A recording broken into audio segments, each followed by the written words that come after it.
এই ইউনূস সাহেবের সরকার একটা বিপ্লবের সরকার, গণঅভ্যুত্থানের সরকার। এটা জনগণের ভোট দ্বারা নির্বাচিত সরকার না, তবে জনগণের সরকার। আমরা সবাই এই সরকার যাতে ফেইল না করে এবং এই সরকারের পাশে দাঁড়ানোর অঙ্গীকার আমাদের প্রথম দিন থেকেই। এবং না, আমি তো মনে করি যে ডক্টর ইউনূস তো ইজ এ গ্লোবাল অ্যাসেট এবং উনি গ্লোবাল পার্সোনালিটি যে কয়জন আছেন ওনাদের মধ্যে উনি একজন সিগনিফিক্যান্ট মানুষ, মানে যত মানুষ আছেন। তো আই এম শিওর যে ইন্ডিয়া আর বাংলাদেশের যেই দ্বিপাক্ষিক আলোচনা হলো বা যেই আলোচনাই হলো, আমি পজিটিভলি দেখি এবং আমি মনে করি যে এই দুই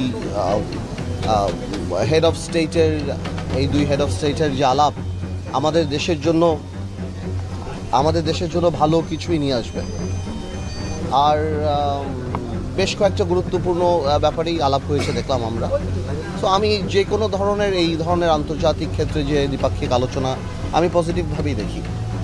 দেখুন, আমি মনে করি আমরা আগেও যে বলে আসছি, এখনই তাই বলে আসছি এবং আমরা প্রথম দিন থেকেই বলে আসছি যে সংস্কার প্রয়োজন, তবে বড় সংস্কারগুলি আমি মনে করি যাতে করে জনগণের প্রতিনিধি যারা তাদের মাধ্যমেই হয়।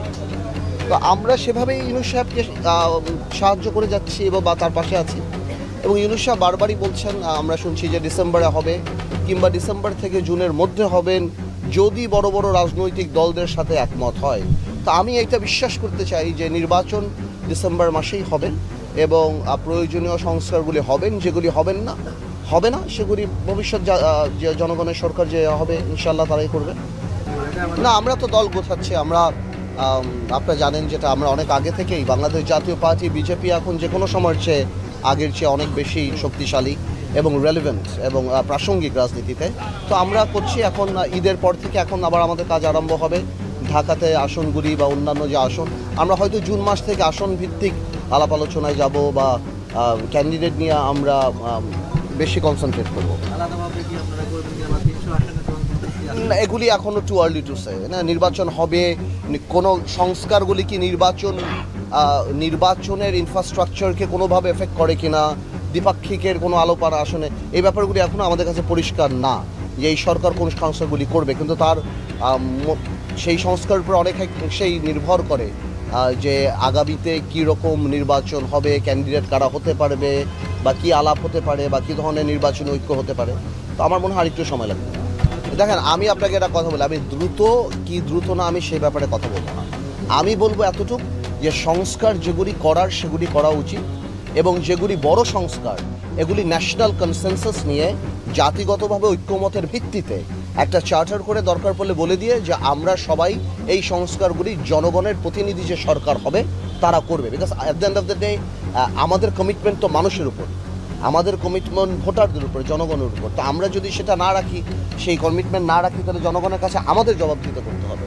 তো যেই সংস্কারগুলি যদি একমত হয় সবাই, যেটা করতে হয়তো একটু সময় সাপেক্ষ ব্যাপার, সেগুলি একটা ন্যাশনাল ইউনিটি করে বা ওরকম কমিশন করে আমরা করতে পারি এবং একটা ন্যাশনাল ডিক্লারেশন হতে পারে। সেরকম অনেক কিছুই হতে পারে। বাট আমি মনে করি সংস্কারের কথা বলে আসলে এই এত বছর নির্বাচন হয় নাই, মানুষ তাকিয়ে আছে এবং জনপ্রতিনিধিত্বের একটা ব্যাপার আছে। আপনি দেখেন, যারা হয়তো ঢাকা সিটিতে একজন ভদ্রলোক বা কয়বার ওয়ার্ড কমিশনের কাছে যে আমরা বলতে পারি না, এখানে আপনি তাকিয়ে দেখেন জনপ্রতিনিধিদের জন্য একটা মানুষের একটা আকাঙ্ক্ষা আছে, একটা ইউনিয়ন চেয়ারম্যান থেকে আরম্ভ করে মেম্বার থেকে আরম্ভ করে এমপি।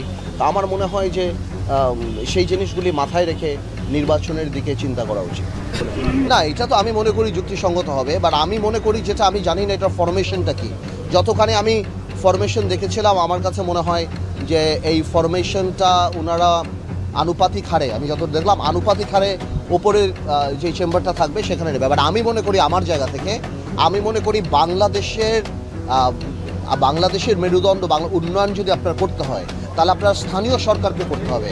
আমি মনে করি আরেকটা যদি চেম্বার করতেই হয় তাহলে 500 উপজেলা চেয়ারম্যান থেকে আরম্ভ করে এবং 111টা পৌরসভা থেকে আরম্ভ করে এবং জেলা পরিষদ থেকে আরম্ভ করে এদের নিয়ে যদি একটা চেম্বার করা যায় এবং সেখানে যদি একটা বরাদ্দ দেওয়া যায় এবং উন্নয়নের বাজেটগুলি যদি এদের হাতে দিয়ে দেওয়া যায়, তাহলে আমার মনে হয় যে এটা আরও অনেক বেশি জনসম্পৃক্ত হবে এবং তাদের দায় দায়িত্ব অনেক বেশি বাড়বে। কারণ আপনারা দেখেন উপজেলা চেয়ারম্যানদের বেসিক্যালি কোনো কাজই নেই বললেই চলে, শুধুমাত্র গম টবেগুলো।